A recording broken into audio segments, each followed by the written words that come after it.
Hey everyone, this is Mike. I don't know which channel I'm going to put this on. It's either going to be on Evil Tig 13 or Evil Tig. I'm going to start, as I get more of these 35mm and 120mm cameras, I'm going to start a whole, just a video blog on reviewing the cameras and what they do. This is the only one that I have right now. I had a Rolleicord and I sold it, and I'm getting a different style one, and I do miss the Rolleicord, but it's very expensive to develop the pictures.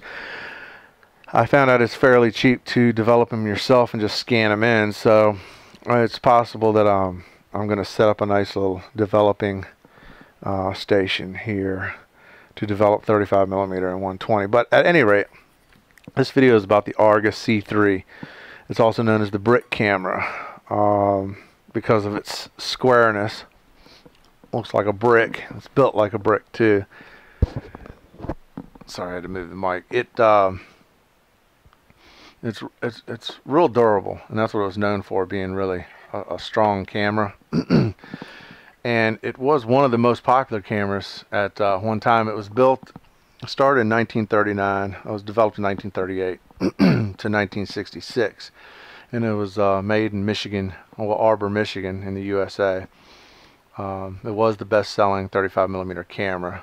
A lot of this information I got off of Wikipedia because I just don't generally know all this information on every one of the cameras. But if you want to know more about the camera, you can search Wikipedia. Just type in ARGUS space C3, Argus C3. This camera also was used in the movie Harry Potter, of course, and in that movie, of course, you recognize it better with the flash mounted to it. And I haven't used the flash yet. I don't have any bulbs, and but your batteries go in here. You put your batteries in there, and then on the back of the flash has this little red button that you push, and that'll eject the bulb. And then it also has the lens settings with flash, the best settings to go by. It's not rare to find the flash with this sticker intact in such good condition, but it's most of the ones I've seen have not had this on there, but it's not rare. I haven't seen that many. So that's the flash, and here's the camera, and here's how the camera functions. Okay, you have your lens, obviously, and this is a 50mm lens, f3.5.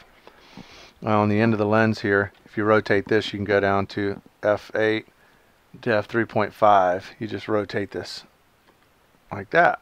And what that effectively does is, let's open it up. It opens and shuts the aperture. And so let's set this to 2. And we'll do the shutter. And then you can kind of see in there the aperture opening and shutting. Okay, so that's how you do your aperture right here.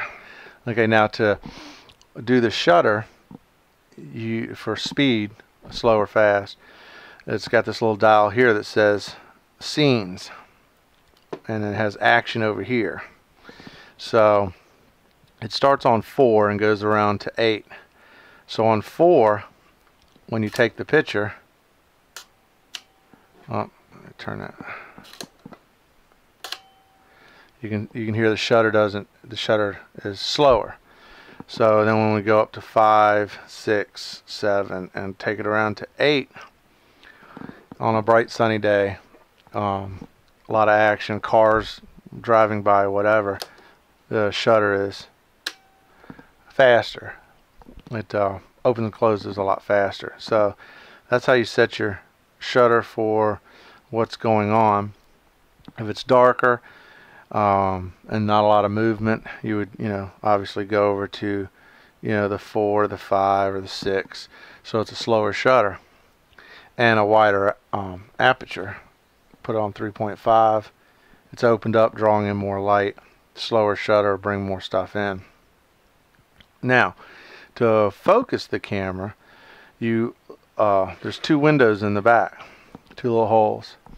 The hole on the right, you look through, you see a split window, and that split window is this box and this hole here, and it's a rangefinder focus system. So it shows you the top image out of here and the bottom image out of here. So what you do is, as you're looking through it, the 2 images are not lined up, and as you rotate this, you line the images up. Vertical images, not horizontal. So like a pole or the side of a person's face or whatever. You do this until it lines up and it's correct, like a puzzle, and then you're in focus. You can take the picture. On a bright sunny day, you can drop the F down to 5, you know, and you get more of a focus range and get it in there. At 3.5, I'm sorry, reverse that. At 3.5, when it's open, you're going to have more depth of field, by way of, you need to make sure that you're really critical on getting the focus right, and you can drop it back to 6 or 5 to get more of a depth of field and more stuff in focus. Okay, so that's how you focus, and you can see it rotating the lens while you turn this, because there's a gear here in the middle. And if you ever want to clean that, you want to make sure you set this thing to where it's locked.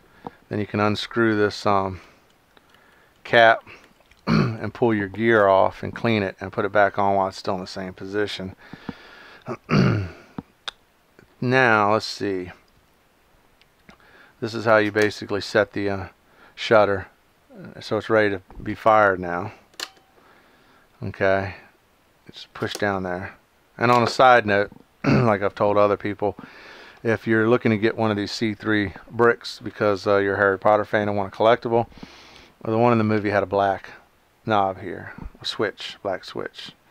You can always paint the other one, but if you want to use the camera, you wear the paint off, you have to keep touching it up. So now the shutter button has a 1 and a B on it, and you can rotate that.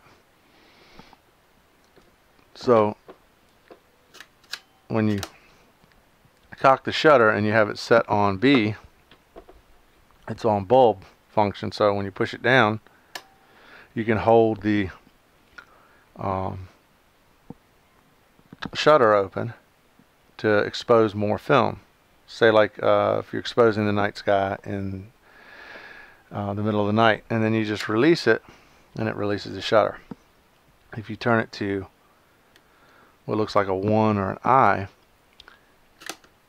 it goes by what this setting is and just fires the shutter on whatever setting you have.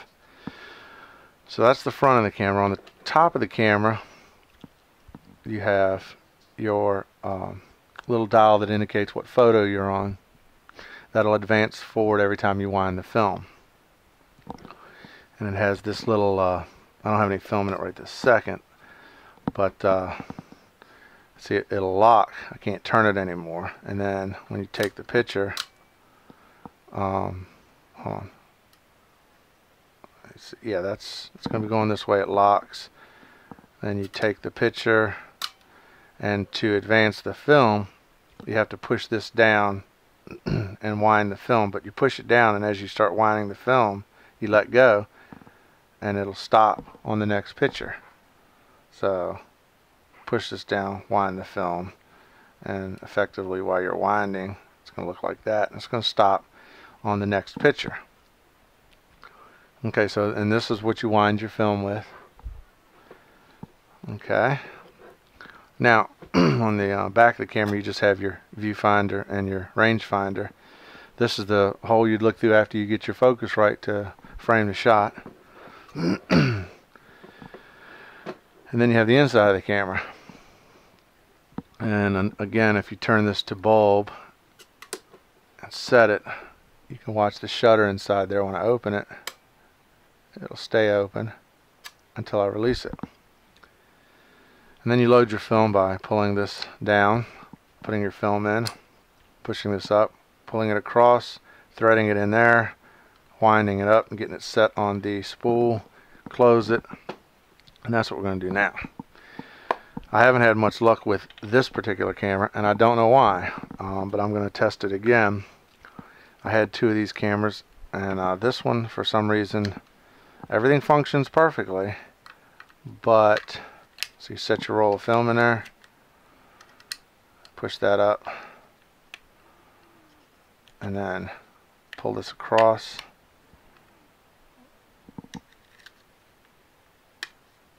and slip it into that slot,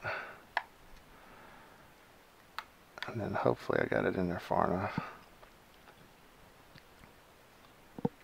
Pull a little bit more out.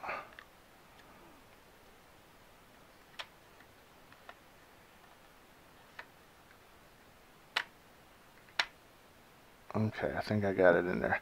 So I'm going to push this button on the top and just advance a little bit to make sure it's going to track.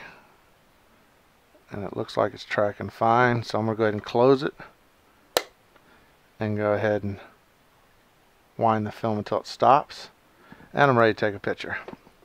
I'm going to take some pictures with it, and in later videos I'll show you what the pictures look like if they come out. And go ahead and check back. I should be getting more cameras soon.